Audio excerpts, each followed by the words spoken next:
Meus queridos, meu nome é Anderson, sou professor de matemática.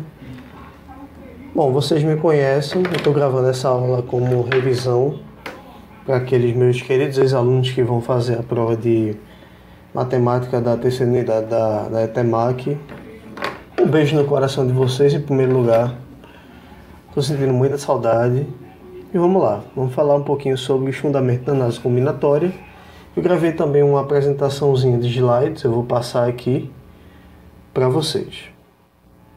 Bom, na primeira parte a gente vai falar sobre a introdução, vai falar sobre um pouquinho sobre o que é análise combinatória. E vamos começar a falar do princípio fundamental da contagem, e aí a gente vai ver alguns exemplos que vão fazer vocês lembrarem de todos aqueles exemplos que a gente viu em sala. Bom, a análise combinatória é uma área da matemática que trata de coleções. E coleções a gente aqui vai entender como conjuntos. A gente sabe que existem conjuntos finitos e infinitos, então as coleções vão poder ser finitas e infinitas também.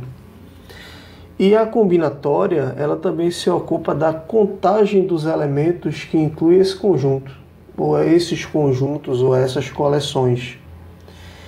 E aí a gente vai ver também a questão das restrições.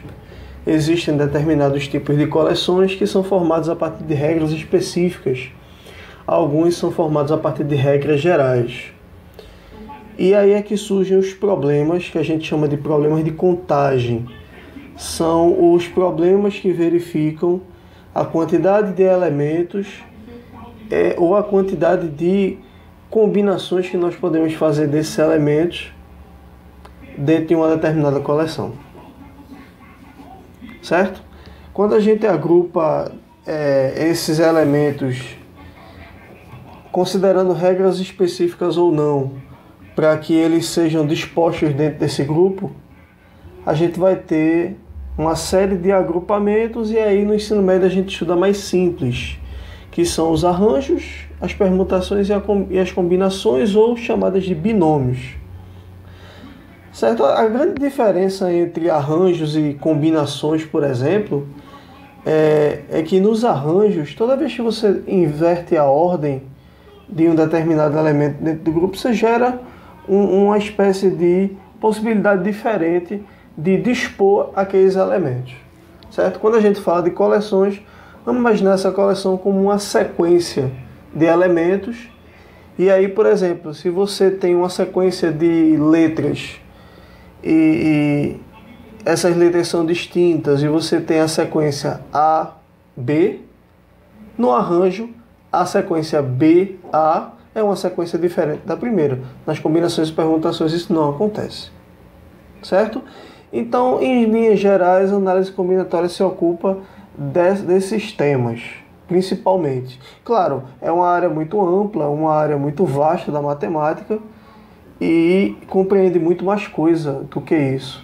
Mas o detalhamento sobre essas questões é feito na matemática superior. Na matemática do ensino médio vocês aprendem os sistemas fundamentais, o princípio fundamental da contagem e os primeiros agrupamentos simples, os arranjos, as permutações e as combinações, certo? No nosso caso a gente vai falar hoje sobre o princípio fundamental da contagem. Então vamos lá falar um pouquinho sobre o PFC. O princípio fundamental da contagem também é chamado de princípio multiplicativo. Ele afirma que um determinado número de eventos intermediários, quando essas quantidades de eventos intermediários são multiplicadas, elas formam um número de maneiras com que você pode formar um evento principal. E aí eu usei um exemplo bem elementar, Vamos falar um pouquinho sobre o João. João, ele quando decide se arrumar, esse se arrumar dele, ele faz vestindo uma camisa, uma bermuda e um sapato, certo? O ato dele se arrumar completamente é o que a gente chama de evento geral, certo? Então, todas as possibilidades de se arrumar de João significam todas aquelas formas que ele vai vestir uma camisa, uma bermuda e um sapato ao mesmo tempo. O que é camisa, bermuda e sapato individualmente aí? São os eventos intermediários, certo? O que é que João precisa fazer para que ele possa se arrumar completamente? Ele precisa vestir uma camisa, uma bermuda e um sapato. Então, a escolha da camisa, a escolha da bermuda e a escolha do sapato são eventos intermediários. Quando ele termina de escolher a camisa, a bermuda e o sapato, ele se arruma completamente. Então, arrumar-se completamente é o exemplo geral, certo? Nesse momento, a gente ainda não consegue observar, por exemplo, a contagem em si. A pergunta seria: de quantas maneiras diferentes João pode se arrumar para sair com seus amigos, considerando que ele vai vestir uma camisa, uma bermuda e um sapato? Nós só vamos conseguir contar se nós tivermos a quantidade de cada um dos eventos intermediários. Então a gente volta para o conceito inicial do princípio fundamental da contagem. Um evento principal acontece de várias maneiras diferentes, onde a quantidade de maneiras é igual ao produto dos eventos intermediários.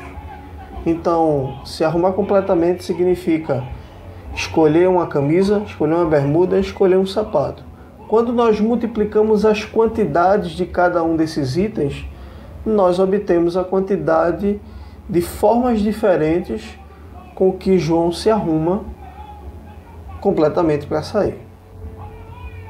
Certo? Se a gente, por exemplo, imaginar que as quantidades aí sejam, como é colocado no slide, que João tem 4 camisas, João tem 3 bermudas e 2 sapatos, então basta multiplicar todo mundo, certo?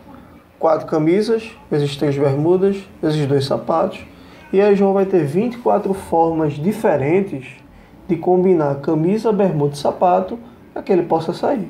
O que é que significa aí combinar camisa, bermuda e sapato?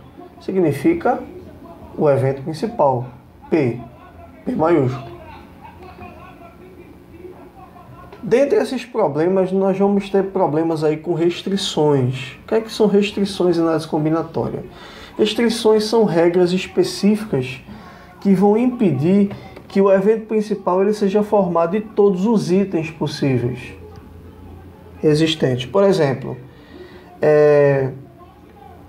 combinar 3 letras do alfabeto, onde uma dessas letras ela seja uma consoante.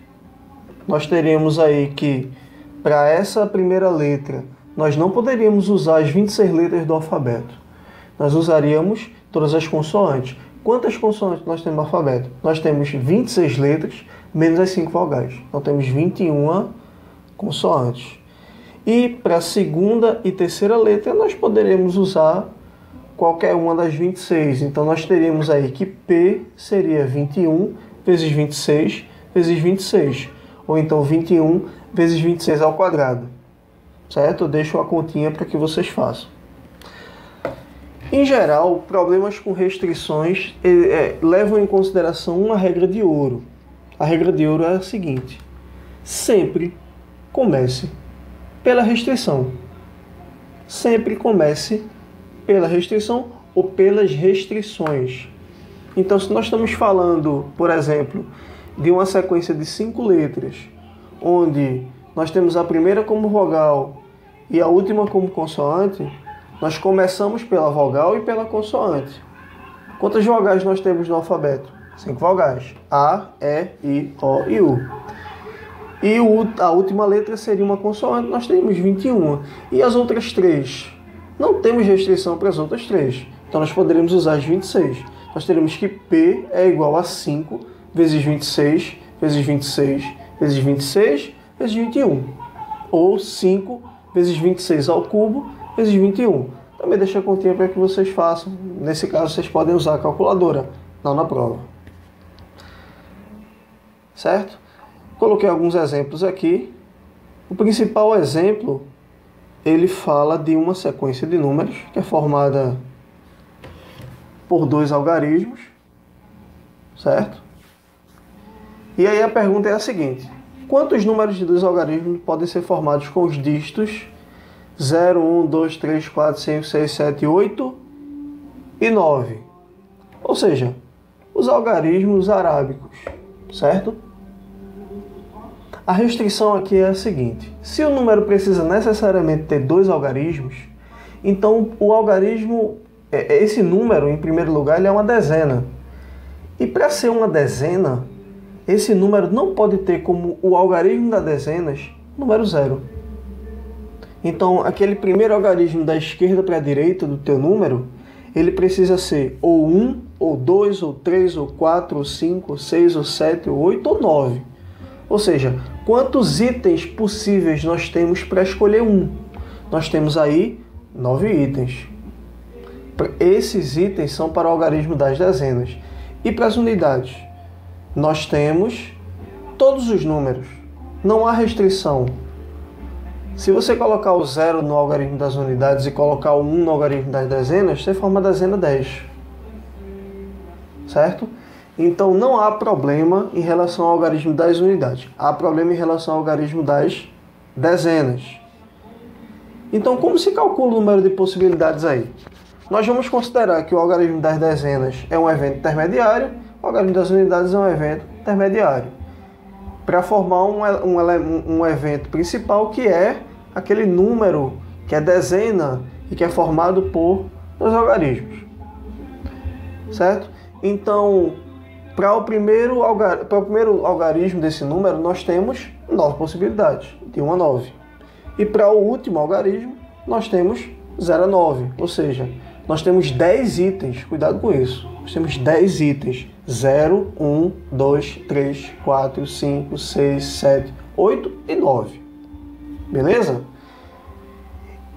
E o princípio fundamental da contagem diz que a gente precisa multiplicar esses eventos. Então a gente multiplica todo mundo. P é igual a 9 vezes 10, que é igual a 90. O que é que significa isso? Significa que se nós considerarmos números de 2 algarismos, nós vamos ter 90 números diferentes, formados com os algarismos de 0 a 9. Beleza? Eu fiz algumas observações aqui para fechar essa nossa primeira aula, que foi justamente sobre o que é que acontece quando nós formamos esses 90 números. É interessante observar a sequência. Bom, o primeiro número é 10, certo? O primeiro número é o primeiro algarismo que eu posso usar ali nas dezenas, que é o 1, e o primeiro algarismo que, pela ordem, eu posso usar nas unidades, que é o 0. O último algarismo é 99. Percebam que eu posso repetir os algarismos, certo? Com exceção do primeiro, nós não podemos ter 00, mas nós podemos ter 11, 22, 33, 44. Por que isso? Porque essa restrição, ela não foi colocada para nós. Nós consideramos na questão, observando o enunciado, de que só existe restrição pelo fato do número ser de 2 algarismos. Então nós não precisamos retirar os algarismos repetidos. Caso contrário, a questão informaria no enunciado que os números não poderiam ser formados por algarismos repetidos. Então nós tiraremos o 11, o 22, 33, 44 até o 99. Ok? E aí eu coloquei uma questão por final, que é a seguinte: dessa sequência, quais são os números pares e quais são os números ímpares? Certo? O que é que acontece aí? Nós temos uma nova restrição. Nós vamos calcular o número de algarismos pares, o número de algarismos ímpares, e nós podemos pensar também da seguinte forma: nós temos 90 números, certo? Algarismos não, números. Nós temos 90 números, certo? Se nós encontramos a quantidade de números pares, automaticamente 90 menos a quantidade de números pares vai nos dar a quantidade de números ímpares, certo? Como é que eu identifico que o número é par? Primeiro, lembrando que é uma dezena, e essa dezena não pode ter no primeiro algarismo das dezenas o número 1. Então, para o primeiro algarismo, nós vamos ter 9 possibilidades novamente, de 1 a 9. Mas no algarismo das unidades, nós não podemos usar todo mundo. O que é que caracteriza um número par ser par? O que é que faz do número par ser par? é ele terminar em 0, 2, 4, 6 ou 8. Ou seja, ele terminar em algarismos que são considerados pares. Quantos algarismos pares temos de 0 a 9? Nós temos 5 algarismos.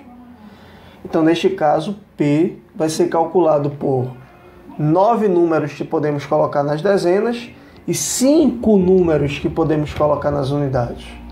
9 vezes 5, 45. E, obviamente, nós temos que a quantidade de números ímpares é 90 menos a quantidade de números pares. Então, nós temos 90 menos 45, que é igual a 45. Mas se a gente provasse de uma outra forma que os números ímpares são 45, nós poderíamos pensar da seguinte forma. Como são formados os números ímpares? O que é que caracteriza o número ímpar ser ímpar? O que caracteriza o número ímpar ser ímpar é o fato dele terminar em 1, 3, 5, 7 ou 9, que são os algarismos que são classificados como números naturais ímpares. Certo? E aí nós obteríamos o mesmo cálculo. Para o algarismo das dezenas, nós poderíamos utilizar os algarismos de 1 a 9, os dígitos de 1 a 9, e no algarismo das unidades nós só poderíamos usar 5 deles, que seriam 1, 3, 5, 7 ou 9. E aí teríamos que o número de possibilidades é P igual a 9 vezes 5, 45. Tranquilo? Revejam aí os exemplos, voltem o áudio quantas vezes forem necessárias, ele serve para isso mesmo. E a gente volta na segunda parte falando um pouquinho sobre a situação de arranjos, que vocês vão ver que é muito simples também. É uma situação do princípio da contagem, vocês podem resolver o princípio da contagem, mas ela tem algumas restrições aí. E a principal delas já vou antecipar, que normalmente todos os itens são distintos. Então a gente não pode repetir item. Beleza? Um grande abraço, fiquem com Deus, que Deus os abençoe e até a próxima.